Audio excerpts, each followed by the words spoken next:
Hi, I'm Commoner, and I have some comments. First impression comments. This time I'll be going over one book. I'll keep it to just one from here on, I think, in order to be a bit briefer and also to give each work kind of the highlight they deserve rather than smashing them all together. So let's get into it. Today we're going to be checking out A Gift of Stars by Heather Foster, or Shadowfire Kitty as she goes by on Royal Road. First, let's talk about the cover. It's a minimalist cover, but I quite like it. We see a hand holding the Milky Way in its grasp. At least I assume that's supposed to be the Milky Way. It could be any spiral galaxy, but Milky Way probably makes the most sense, right? Also, human, so very vain.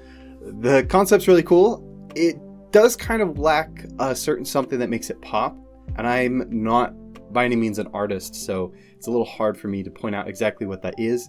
If I had to guess, I would say that it is just kind of a semi-clashing going on with the background, foreground, and midground elements. Rather, there doesn't seem to be a background, foreground, midground. They're all somewhat in the same place. They're all occupying the same space in the composition. So instead of having the galaxy, for example, being a background part, it's kind of merging with the hand, which is also kind of a background, kind of a foreground. So if there was a way to move that so that we have the hand on one plane and the galaxy on another, I think that would help it pop a lot. That being said, Shadowfire Kitty said that she made the artwork herself. It's her own hand. It's, a picture that she has composed, and I think it's really cool. It's a good use of simple elements in order to make something more extraordinary overall than the sum of their parts. Beyond the image composition, the font is also kind of like an old paperback, like one I'd find on my grandparents' shelf. It's not a bad thing necessarily if the tone that you're wanting the readers to assume is that kind of older style, slow build, very 80s, I would say, then yeah, we've got it. Now, let's talk about the blurb. Maggie didn't know what she wanted to do with her life. She went to college because it was something she was expected to do, but while others dreamed of becoming famous fashion designers, archaeologists, or discovering alien life, she just dreamed of passing History 132. That is, until a chance encounter turned her life upside down, and she found out that maybe aliens had already been discovered, and maybe they were much closer to home than she thought. What to expect: space travel, government secrets, alien technology, and space otters. Personally, I'd like to see more character in a blurb, something that makes it stand out, pushes me to want to learn more about it. The first paragraph here is establishing that Maggie's normal. While it's fine, and the second paragraph is a little bit more interesting, it still feels very shallow and doesn't push me toward checking it out. For blurbs, you don't necessarily want to focus on the things that are going to be revealed quickly or immediately, unless those are the things that are also the hook, the thing that will draw people into your book, the unique aspects that are going to grab and hold a reader's attention. I do understand not wanting to reveal too much in the blurb right up front, especially since there is kind of this intrigue or curiosity element of, what's going to happen next? What is this secret that's going to be uncovered? How is this going to be played? Totally get that.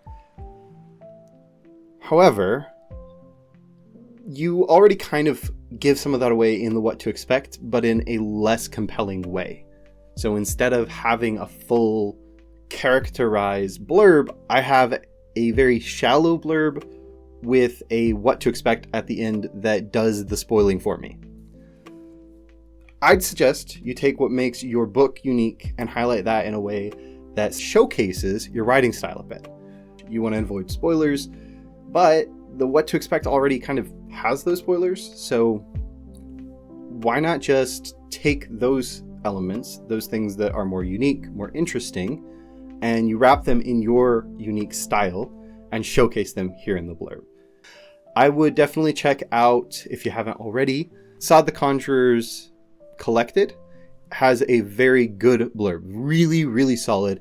which does everything that I've talked about. It points out the exact unique characteristics of the book that you're going to be interested in as a reader, and it showcases his writing ability. So if you can take that lesson and roll it up into your own writing, I think that'll make it very strong blurb. Finally, it's time to get into the meat of the matter here, though with a little bit of ado. I wanted to note, and didn't know exactly where to stick it, but I wanted to note that the little excerpt at the top of chapter 1 without a delineation of some kind between itself and the chapter kind of threw me for a second. I was trying to figure out whether it was in chapter or separate. Is it something that the character knows about? Is it something that I'm supposed to be directly associated with the character? Or is it completely separate? After I read a bit further, I was able to figure it out, but that question was distracting me for the first little bit of chapter 1, because I wanted to know, was this something that Maggie was reading, like before I came into the scene? Was she holding a book and reading it, or something like that? How does it relate? In chapter 2, you actually do delineate it. You have a different excerpt, a very good excerpt in my opinion. I really like that one. Great job framing humans as the scary ones, because that makes total sense. Anyway, I just wanted to point that out, that those little things can be a little bit off-putting, or maybe not off-putting, but distracting to a new reader. Especially in chapter 1, you want everything to be really solid and not have any of those confusing moments which might make readers assume that further on they're going to have the same experience, that this is going to be kind of a normal running thing where I'm not entirely sure about the editing of the book or the pacing or whatever the element is that makes them trip. If it's in chapter 1, chapter 2, those are your best chapters to grab somebody. So I would definitely say just do the same thing consistently throughout your book for delineating.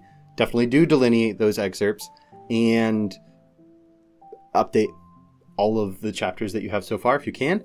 I know Royal Road is a pain in the neck to update chapters on, so I would understand if you don't do that.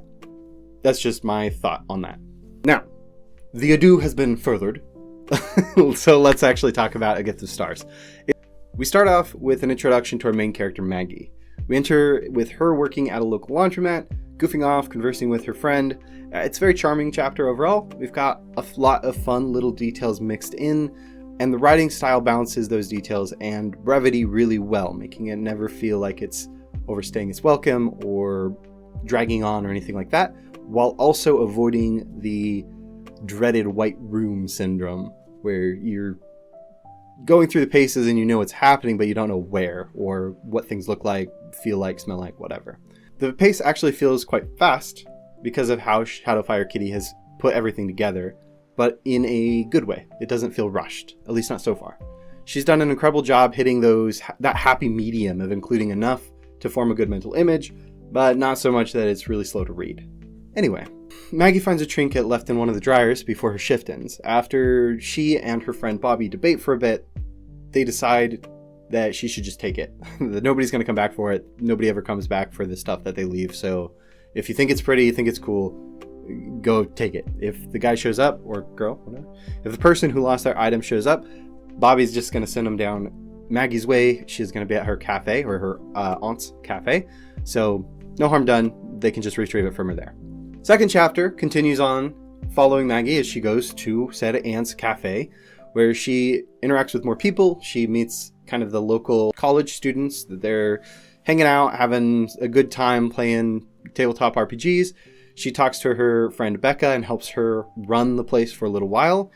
It's very clear that this is a normal thing. It's made obvious that as often as possible Maggie is able to come and help, she does. And it helps establish that character of somebody that is pretty normal, but also willing to help out and give of herself. We get more character established, we get more relationships established, and we get to see her outlook on some things, as well as her interactions and just her normal way of doing things. The plot then advances as Maggie is assaulted by a strange man demanding his item back. She doesn't resist giving it back. What she does resist is being alone with a sketchy person in an alley in the middle of the night. So she tells him, yeah, man, let's go back to the cafe. It's there. I'll give it to you.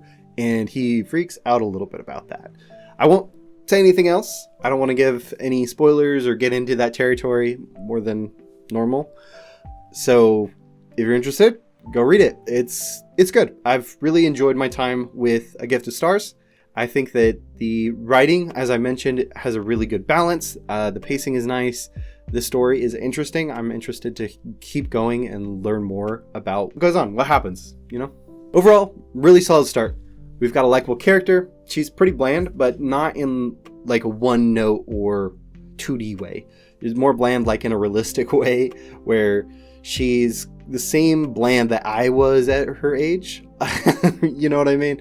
Where she's still trying to figure things out, right? She's a college age kid, doesn't know everything that's going on yet, and it's really well characterized. All the characters so far are interesting, and they all seem like they're worth getting to know a little bit better.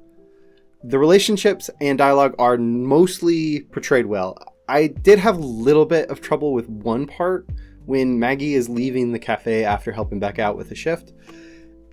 The reason I have a problem with it is Becca is very concerned about Maggie going home late alone, which I do understand. It can be off-putting, it can be scary to go home alone, especially if you're having to walk the whole way without anybody else in the middle of the night. I get that. Except, it's already been established very clearly that this is normal. Maggie comes and helps out at the cafe as often as she is able to. So that would definitely have become a routine at that point, where instead of, hey, are you really sure you want to go home? It's late, it could be scary, yada yada.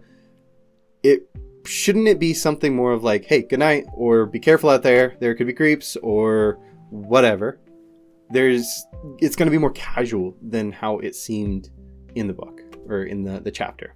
So I can see someone just deciding that they're going to be a little bit more emphatic about their concern one night. It happens, but I did find that a little bit weird enough to call out. Writing style is good. Like I mentioned earlier, nice balance between detail and pace. Just going to keep harping on that because it's my favorite thing about this particular piece. I think that stands out. The largest gripe I've got with the story, or the style, not the story, the style, are more technical things. Like there are overused words in a short period. It's a small detail, but the difference between having those and not having those is the difference between a beginner and a veteran. It's just something that you learn as you write.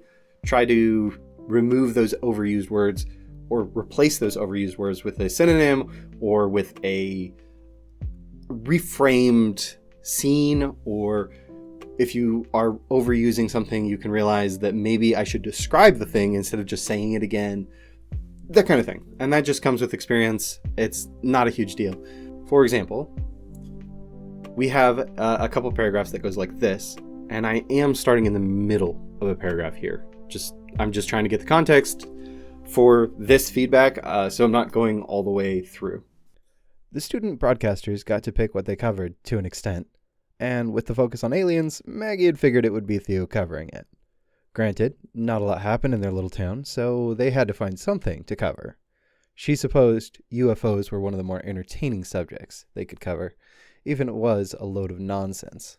We have cover there twice, and then we also have covering, and it's not wrong, but it would read better if you were to change those up so that we don't just have covering, cover, one right off on top of each other.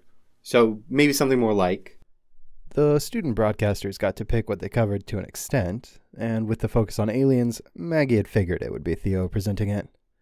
Granted, not a lot happened in their little town, so they had to find something to talk about. She supposed UFOs were one of the more entertaining subjects they could discuss, even if it was a load of nonsense. So we've got covered, cover, and actually we have covered and covered as well in the first paragraph.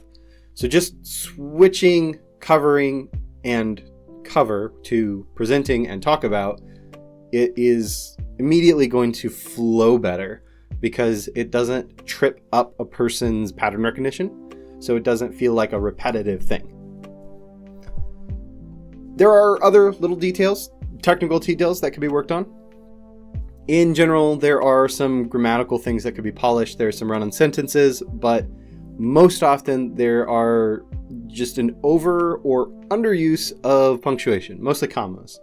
So there's a ton of commas used right, of course. There's also a ton of commas that are beside conjunctions, so and, or, the, those kinds of things that don't really make sense. Unless you are ending a list, you don't need to have a comma between an and or an or, just by rule of thumb. There are also quite a few sentences which begin with a conjunction, so an and, an or, but it's not grammatically wrong, per se. And yes, for those of you who remember your middle school teacher screaming at you, they did lie. It's not grammatically incorrect to start with a conjunction. However, it does often tend to distract from the impact a sentence could have otherwise made. So, for example, let's say that we have a scene where a character is getting back up after being defeated. With a conjunction at the beginning, might be like, I struggled back to my knees, then my feet. I knew I'd be kicked back down. I knew I'd fall once more, but I'd just get back up. It's not incorrect, but I struggled to my knees, then my feet. I knew I'd be kicked back down. I knew I'd fall once more. I'd just get back up. It's more impactful overall to remove that word. And the reason for that is you are removing what in our minds feels like a qualifying statement. So but or, these things reduce the impact of a sentence, which is why we use it in conversation often, is we are trying to reduce the blow when we're saying something. I really didn't like that movie, but yada yada yada. That's a way to qualify. We don't need to qualify most of the time when we're writing, except in the case of dialogue and internal monologue kind of things. So definitely watch out for starting your sentences with conjunctions. It's not a never do it, but it is a watch out for it, and see if it flows better without, because 9 times out of 10 it's going to. And that just about sums up my first impressions of A Gift of Stars. I like the premise. I can see this is going somewhere really fun. I appreciate that Shadowfire Kitty didn't take the easy route of immediately throwing Maggie into action. Instead, she allows us to get to know her, the people around her, and she also didn't try to make Maggie some super quirky or edgy girl or anything like that. She just gave us a normal, down-to-earth college girl who can react in a normal way. And I also appreciate that, because oftentimes the attempt to make a character interesting makes them annoying. Even with some of the technical components that could use some corrections, some tuning, I still think it's an engaging read, and it's something that I'll probably be reading more of in the future. Maybe I can even give it a full review here on the channel, rather than just a first impression one day. Thank you for watching today, and remember, whether you're common or royal, act with nobility.